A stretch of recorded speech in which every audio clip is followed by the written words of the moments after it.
Welcome to It Takes Two. I'm Blair. I'm Chris. And today we'll be talking about The Golden Bachelor, episode 3. Hey, before we get into that, make sure y'all like, make sure y'all share, make sure y'all subscribe, make sure y'all comment. I want to get those comments up. I want to have conversation with y'all about this series. Let's go, Blair.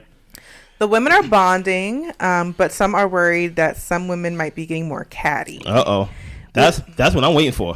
I'm waiting for these old women to get catty. Yes. We've got Kathy, April, Susan, and Nancy. Mm-hmm. They have formed what I consider, I guess, an alliance. They call themselves Askin. Okay. So they said if you be asking, I be telling, something like that. What? So they over there gossiping pretty much. Listen, I don't understand old people talk, but continue. Yeah.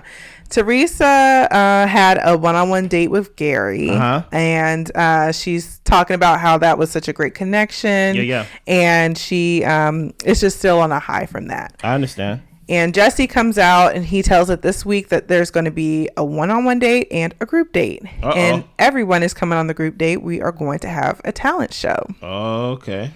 Kaitlyn brings out Kaitlyn as one of the judges. You know, we fairly new to this, so I didn't know who she was. I didn't know who she was either. But I guess she was on the show before. Mm-hmm. Bachelor Nation, forgive us. Yes. The winner will get to have dinner with Gerry. Well, Sandra, she starts by telling jokes. Sandra, you come on. You know I'm cheering for you. I liked her joke. I want you to win the whole thing. It was cute. I want you to win the whole thing. Go ahead. So Susan does karate. Okay. Ellen is teaching sex education. Okay. Faith sings and plays the guitar. Of course, we saw that. April sings. Of course. Kathy is doing push-ups. No, Kathy. All right, strong lady. Nancy was a whipped cream catcher. I don't even know what that means. I think that was a little nasty thing for Gerry. A little wink, wink. This is a kid. ABC is a kid show. And you said Nancy is the whipped cream catcher. That is wild. I think that was an ode Nancy, to Gerry. I think you won the show already in week 3. Okay? Whipped cream catcher. Oh, my gosh. Go ahead. Continue. Leslie dances, and then she reveals that she baked some cookies for him. And she grabs it from off the ground. Well, on the plate off the ground. Nasty. And then Joan, she does a poem. She was actually really nervous. She was like, I really don't have a talent, so I'm going to just go up here and say this. And her poem was along the lines of like, luckily I didn't vomit on your shoes or something like that. And Gerry ends up choosing Joan as the winner, and they go out for dinner. Stop right there. You telling me, Gerry, that tells me everything that I need to know about you, brother man. That you ain't the other man. Okay. That you didn't choose Nancy, the whipped cream catcher. You chose the girl that said, I'm just surprised and happy I didn't vomit on your shoes. Gerry, what are you in this for, man? What are you in this for? Are you in here for a good time? Because a good time is the whipped cream catcher. That's the good time. Or are you in here to basically play, he got the S on his chest or the G on his chest. I'm Superman. I'm a nice guy. And basically I'm a gentleman and things like that. Listen here, man. I believe you did a good job and you owed that gentleman's side of you to your late wife. Now you are near the end of your life, and I think you need to have a good time, not for a long time.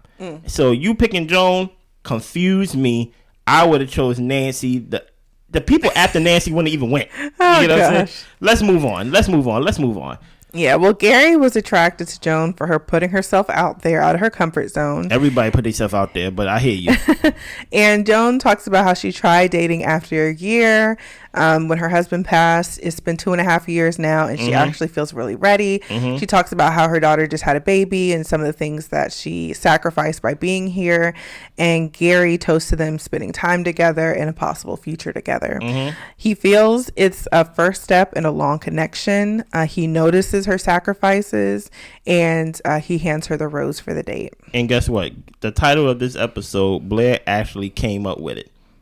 Pity Roses. Tired of him. She is tired. My wife is tired of watching Gerry give out these pity roses. These roses for these sob stories and these sad stories. Listen here, most of y'all husbands died. Okay? So you got to find something else, Gerry, to connect on. Y'all all old. Okay? Okay. Nobody else husband is home watching this. None of these women got husbands. So you got to connect on something else, my guy. Okay? And I understand, like, you know, you want to seem nice. And that's the thing that they all say. Whenever they come back with their role, they say, he is so nice. He is so all these things. And I understand niceness will get you so far.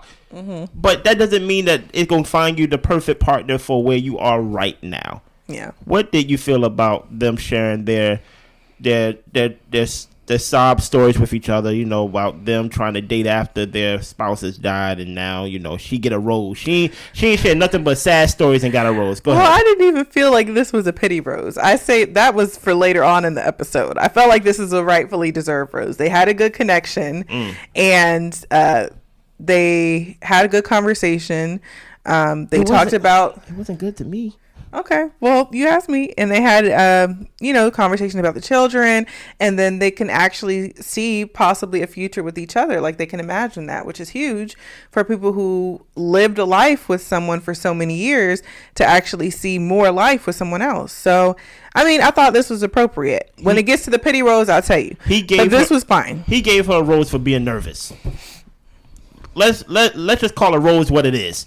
Her poem was good, though. And it was funny. And he said he felt like she was talking directly to him. She was talking directly to him. Okay. I mean, that was the challenge. No, the challenge was a talent show. And instead of doing all these things for the crowd, she personalized it. Sure. Joan. No. No. Okay. Continue. Well, back at the house... this is the next day. Joan is talking to her daughter. Yeah. Her daughter had a really difficult delivery. Yeah. And Joan is deciding that she needs to leave so she can be there for her family. And Gerry is heading to the house for a one-on-one date with Joan. She pulls him to the side and tells him that she's going home. He gets really emotional and he's disappointed, but he's a father too. And he agrees that she's making the right decision. And guess what? I do believe she's making the right decision. But Gerry, that's what I'm talking about. A rose wasted. Okay. A rose wasted. She had other responsibilities back at the house, and she even said it herself. So I'm not over here trying to attack her character. She said it is selfish of me to be out here looking for love when my daughter was pregnant and stuff like that. Yeah, I understand that. Now, granted, I do understand that. Guess what? Mama gotta get her groove back too. Yeah, you know. But that's a rose wasted. And then the rose supposed to protect you from getting eliminated. She self-eliminated herself from the show.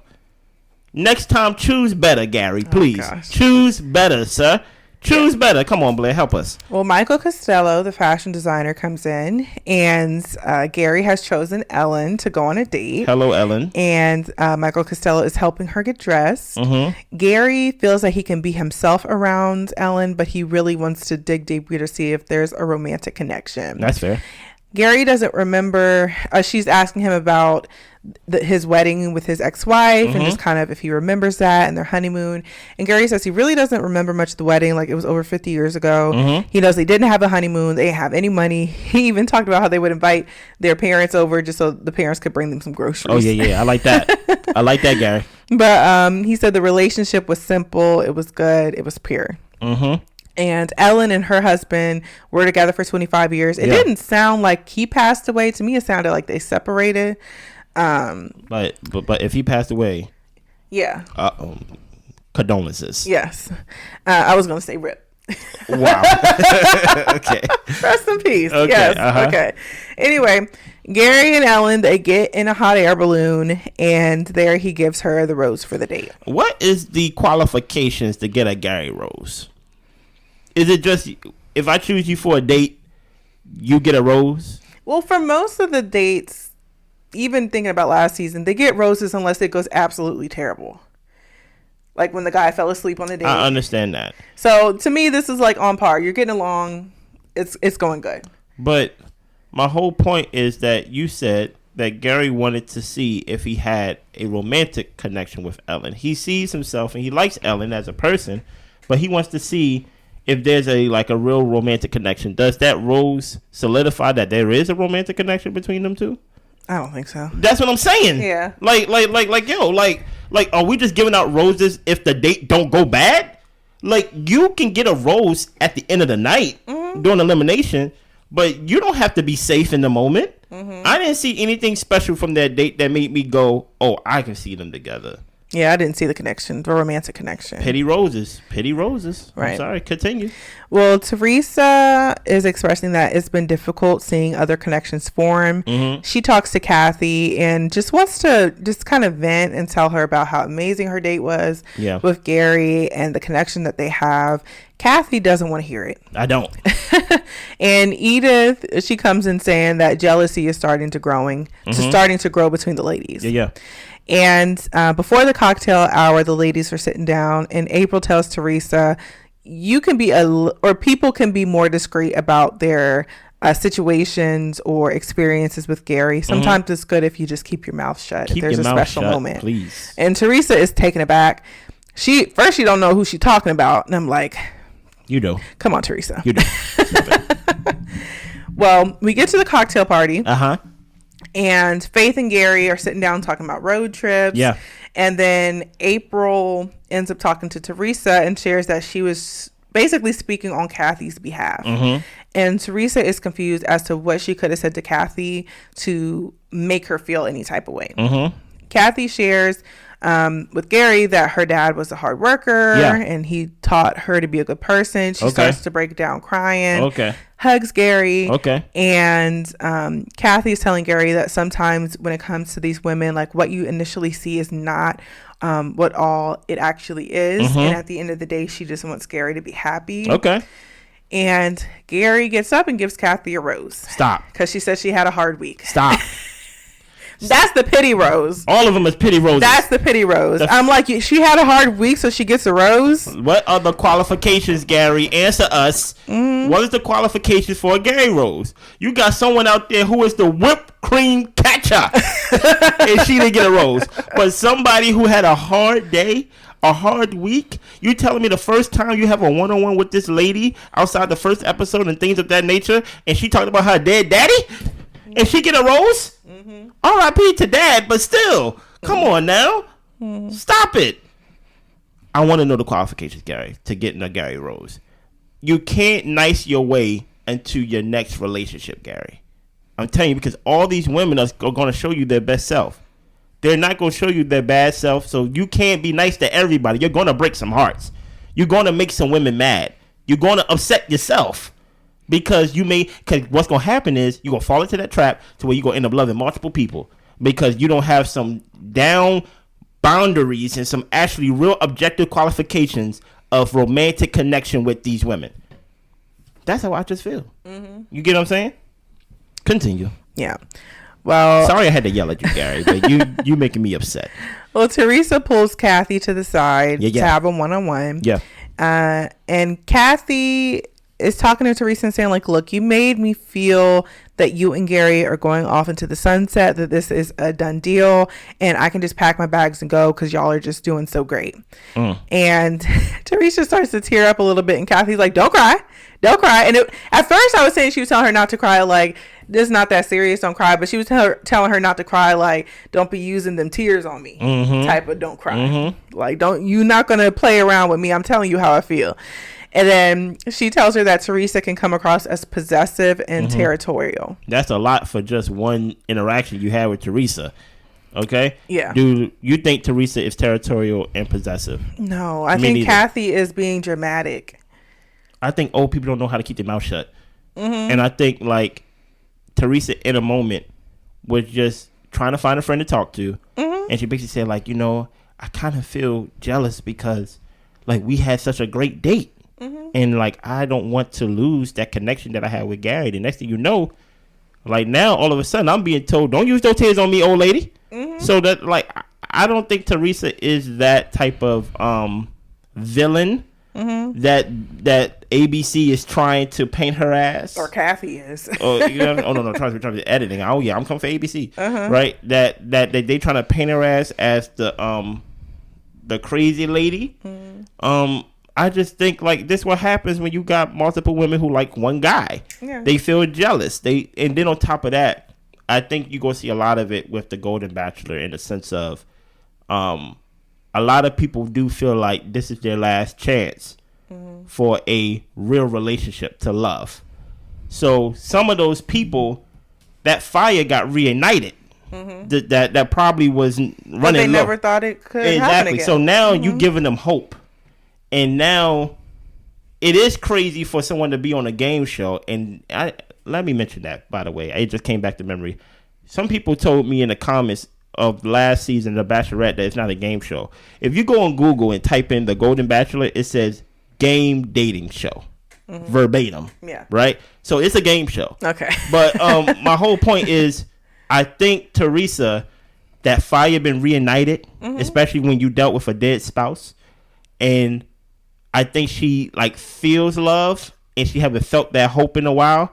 So her insecurity just came out with the wrong person. Yeah. Because guess what? The fire that Kathy has been reunited. Everybody's fire is getting reunited for love, especially near the latter years of their life. Yeah. You go? Yeah. Go ahead. Well, Leslie, which I thought was funny, she said when she doesn't want to hear something, she just turned her hearing aids down. Okay.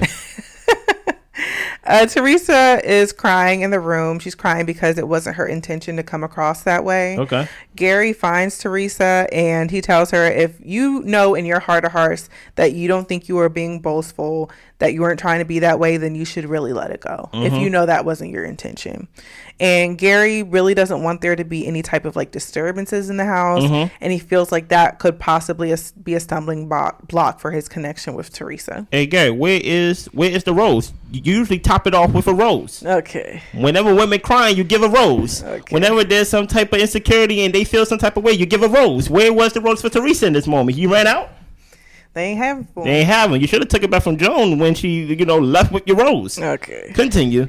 And Kathy, she's in the confessional telling us Teresa is not Mrs. Turner yet. Okay, Kathy, you coming off as mean now. Okay. At first, I thought you were just an old lady that loved love, but now you're just coming off as a bully.